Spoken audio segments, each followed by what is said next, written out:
Regards and good wishes, people of the world. Finally, and thank you, Mattel. I am fully cognizant that my color vision issues don't make any disability hierarchy, nor do I ever want to be anywhere near the counterfeit victimhood marketing circle of hell. But it's nice to be thought of. Colorblind world perception is a fundamentally different reality that neither side can authentically understand because they don't see the same things. We appreciate the consideration, Mattel. Now, if we could get the parks and trails people to stop marking trees with red blazes, let's get into it, shall we? 4, 3, 2, 1. Lift off and the clock has started.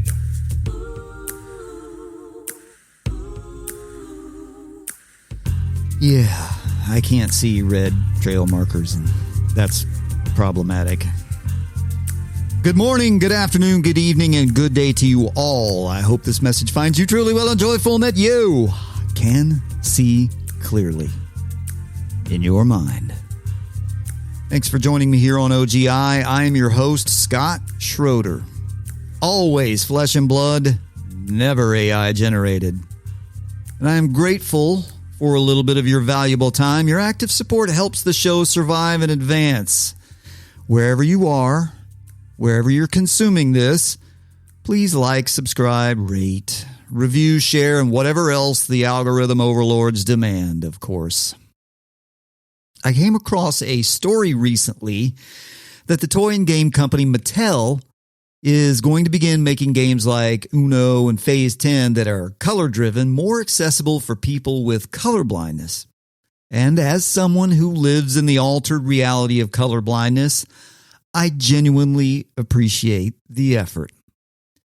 As preface to the following episode, this began as something else entirely, but after reading this article, my entire thought process shifted to a broader essay on phenomenology in my humble attempt to explain my thoughts on the matter. Lord help us all.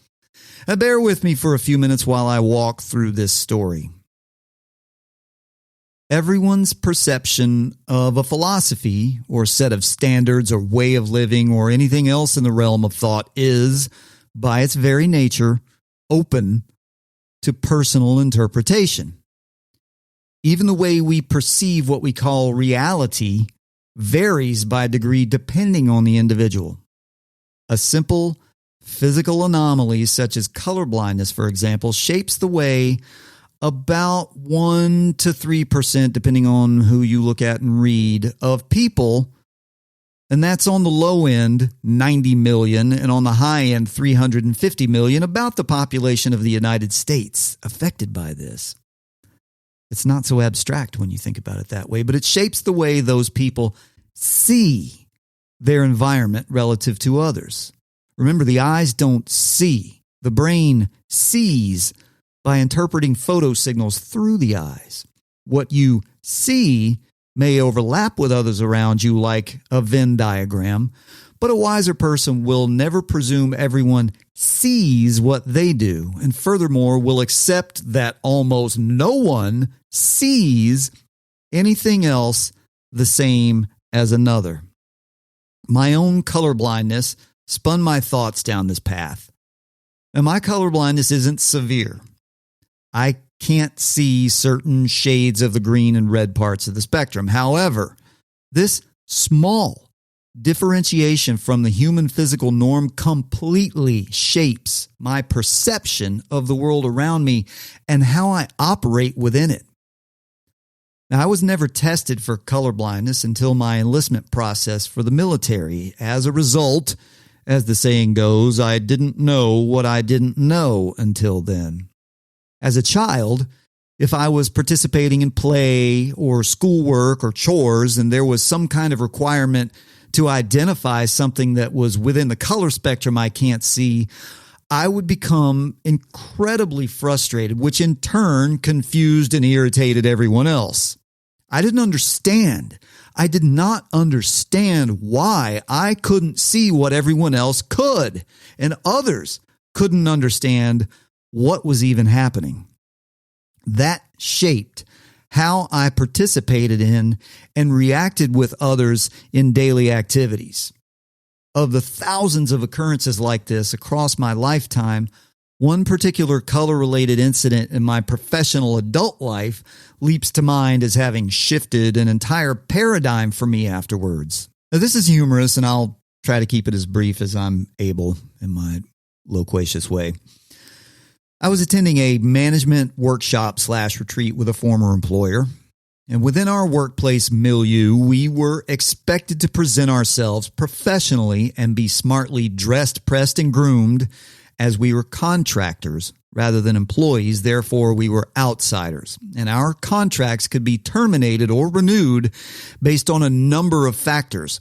So our default policy as a company and as the individuals within the company was to give 10% extra than we thought was required with everything we did. So whatever our 100% was, you just add 10% to that. That's the line we lived on.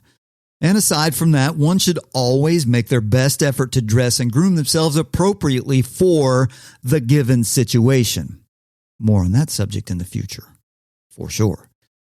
Anyway, an unwritten rule at the company workshop was that one of the days was dedicated to recognizing the best dressed individual. Bear in mind, remember, I'm colorblind. My wife is not. And bear in mind that my wife wasn't with me. And we didn't have roommates. So I and my suboptimal color vision were on our own. You can probably see where this is going. I showed up in what I thought was an elegantly sharp and fashionable ensemble. At lunch, after many strange looks and comments, I called my wife and told her what was happening and what I was wearing.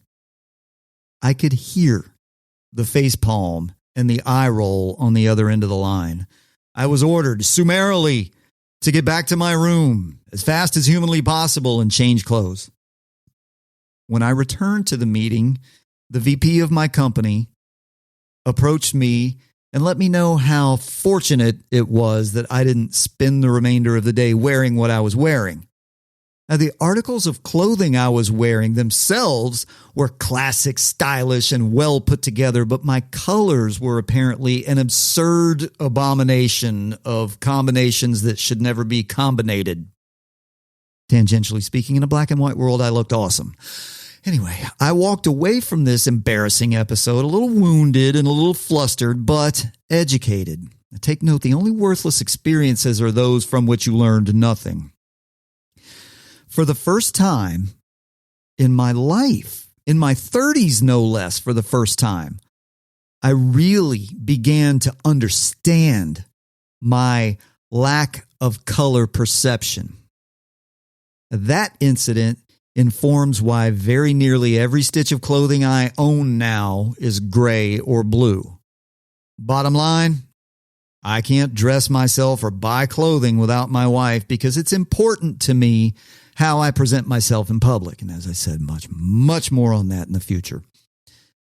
Another example of my perception of reality being shaped within my mind lies in nature. Most people see a lawn or a field of green grass bathed in sunshine as a beautiful thing, evoking joyful feelings. To me, the glare and reflection of bright light from grass, trees, bushes, and other green elements of the environment is a murky and muted sensory assault. Because of this, a sunny day actually makes me somewhat angry and depressed, out of my control, like I'm under attack from my own surroundings. Conversely, a cloudy day with its softer light allows me to perceive the colors of the world much more clearly, though differently than most of humanity. And being outside at these times fills me with joy and love for life. This one particular little difference in my physical makeup completely alters how I live and function within a shared world of people. most of whom, 99, 98, 97% of whom, aren't visualizing the same world. Think about the factors that influence your own metaphysics and therefore your perception of the world around you. Consider the sights and sounds and smells and joys and traumas that shape the very basis of how you perceive the world. That's your reality. Now, think about the other 8-ish billion souls on the planet. Consider for a moment each and every one of their lives and all of the elements within them as you think about your own. Now consider what a phenomenon it is that there is any semblance of peace, harmony, and coexistence. Now, it's far too overwhelming and utterly impractical to factor the idiosyncrasies of everyone on earth into all of your daily decisions. Instead, perhaps create a Venn diagram of interactive mental analysis when you venture into the shared space of human synergy. Make an effort to understand the concept of varying degrees of perception. I bet you'll find a greater form of peace at the intersections. A better version of this world is out there and ready to reveal itself to those who allow the walls of pretext to fall away.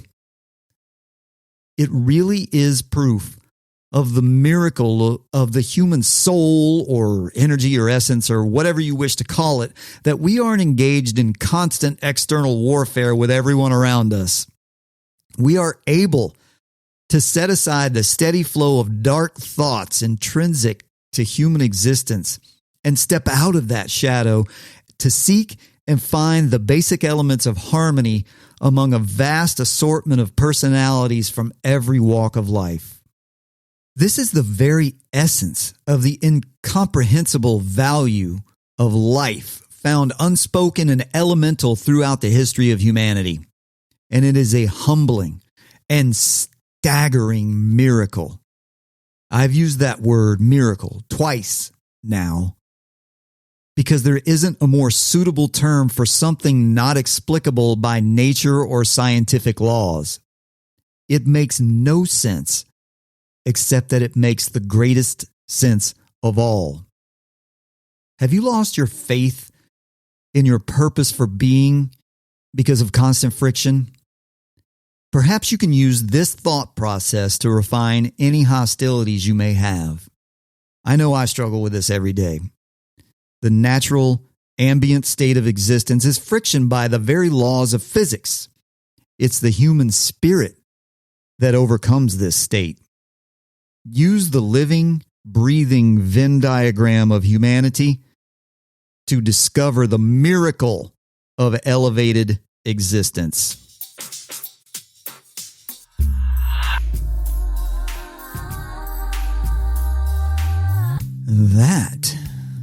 That's certainly enough to ponder for now. This episode is dedicated to everyone out there who sees differently in every way.